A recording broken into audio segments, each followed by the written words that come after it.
Приветствую вас и добро пожаловать на наш канал. Сегодня хочу поделиться рецептом нежного творожного Наполеона. Готовить его можно как в духовке, так и на сковороде. Тортик в приготовлении несложный, а вкус просто невероятный. Для приготовления нам понадобится 400 грамм творога, 180 грамм сахара, 450 грамм муки, 2 яйца, 80 грамм сливочного масла, 10 грамм разрыхлителя и щепотка соли. Приступим. В творог добавляем сливочное масло и разминаем вилкой.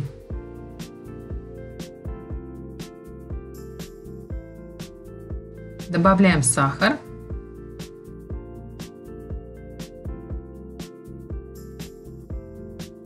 Щепотку соли. И пол чайной ложки ванилина.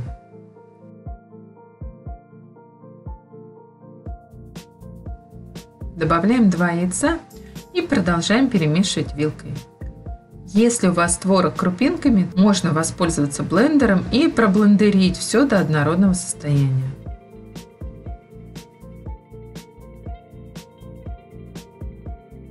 В разрыхлитель добавляем муку, немного перемешиваем и замешиваем тесто.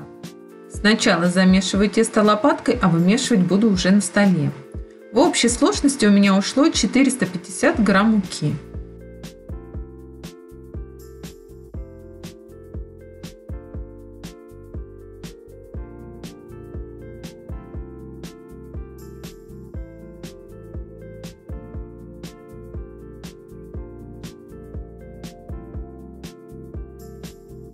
У вас должно получиться мягкое тесто, которое не липнет к рукам.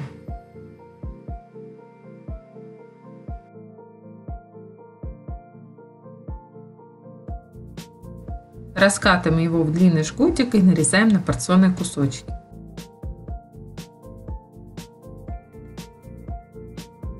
У меня получилось 18 кусочков. Подкатываю в шарики и отправляем в холодильник на 30 минут.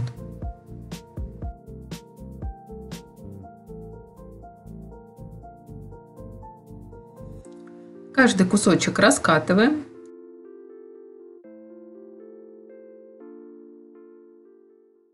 Я обрезаю корж сразу. Из обрезков тоже потом раскатываю коржи, но можно обрезать после выпечки. Также учитывайте, что при выпекании диаметр коржа уменьшится. Прокалываем вилкой и выпекаем в разогретой до 180 градусов духовке 6-7 минут.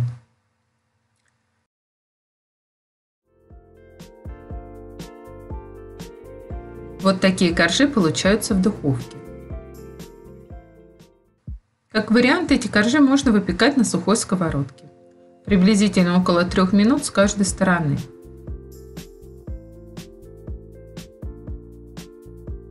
Всего у меня получилось 20 коржей и один дополнительный на посыпку.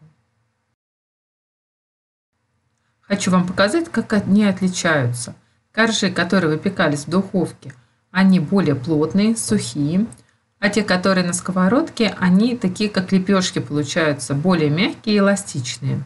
Но в готовом изделии вкус не отличается. Поэтому можете приготовить, как я, сразу и там, чтобы было быстрее.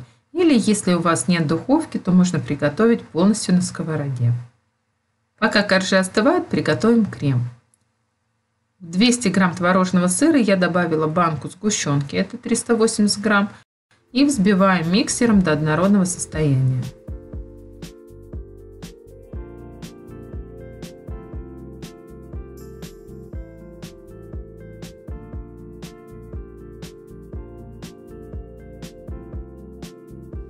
В другую емкость наливаем холодные сливки.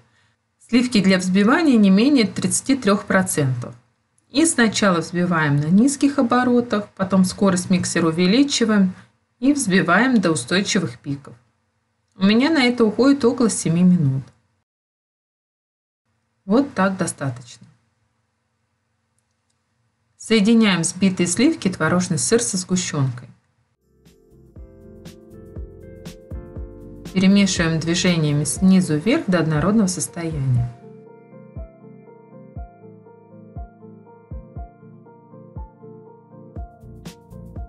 Получается очень воздушный, красивый и в то же время легкий крем.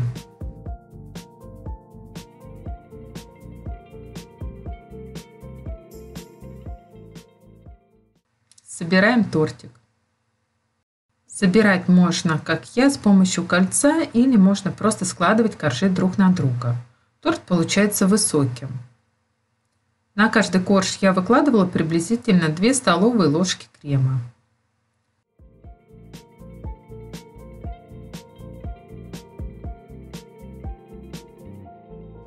Кольцо сняла и обмазала боковины торта кремом. Сильно я не выравнивала, так как буду присыпать сверху крошкой. Крошку сделала из одного коржа, который разломала просто руками. При желании вы можете сделать крошки больше, чтобы украсить весь торт.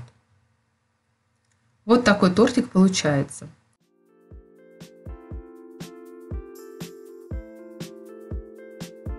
Торт должен простоять в холодильнике 5-6 часов. У меня простоял всю ночь. Режется тортик легко. Очень хорошо весь пропитался. Красивый разрез. Что может быть лучше для чаепития? Спасибо вам за просмотр. Будем благодарны, если поддержите канал лайком. И не забудьте подписаться. Чтобы не пропустить остальные рецепты, нажимайте колокольчик. До встречи!